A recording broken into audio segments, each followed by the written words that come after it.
السلام علیکم۔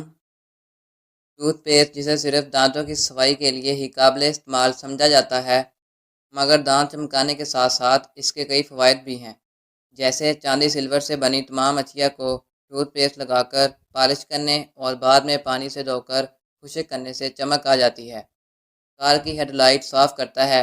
دیواروں پر لگے کریون کے داغ صاف کرنے کے لیے ٹوتھ پیسٹ کا استعمال بہتر ہے۔ جوتے کی صفائی کے لیے مفید ہے۔ گھروں میں پالتو کتوں کی بو ختم کرنے کے لیے ٹوتھ پیسٹ ان کے گیلے بالوں میں لگائیں، ملیں اور دھو لیں، بو ختم ہو جائے گی۔ لکڑی سے بنی چیزیں، فرنیچر وغیرہ پر پانی کے داغ اس سے صاف ہو جاتے ہیں۔ چمڑے پر لگے سیاہی کے داغ اس سے صاف ہو جاتے ہیں۔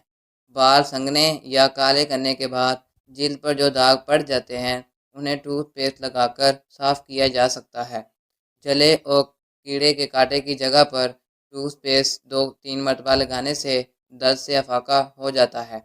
کیل اور مہاسوں پر رات کو سونے سے پہلے تھوڑی سی ٹوتھ پیسٹ لگا لیں، مثبت نتائج حاصل ہوں گے۔ استری پر لگے داغ دھبے دور کرنے کے لیے تھوڑی سی ٹوتھ پیسٹ لگا کر مل کر صاف کریں، استری نئی جیسی چمکنے لگے گی۔ ٹیلی فون پر پڑی لائنیں ختم کرنے کے لیے ٹوتھ پیسٹ لگا کر نرم کپڑے سے ملیں، لائنیں دور ہو جائیں گی۔ لیدر سے بنے جوتے اس سے صاف ہو جاتے ہیں۔ ربڑ پر لگے داغ دھبے، ناخنوں سے نیل پالش کے نشان ختم کرنے کے لیے ٹوتھ پیسٹ لگا کر ملیں۔ ہاتھوں سے لہسن اور پیاز کی بو ختم کرنے کے لیے ٹوتھ پیسٹ لگا کر مل کر صاف پانی سے دھو لیں، بو ختم ہو جائے گی۔ اگر آپ کو ہماری یہ آج کی ویڈیو پسند آئی ہو تو اس ویڈیو کو لائک کر دیجئے اور ہمارے چینل کو بھی سبسکرائب کر لیجئے۔ شکریہ۔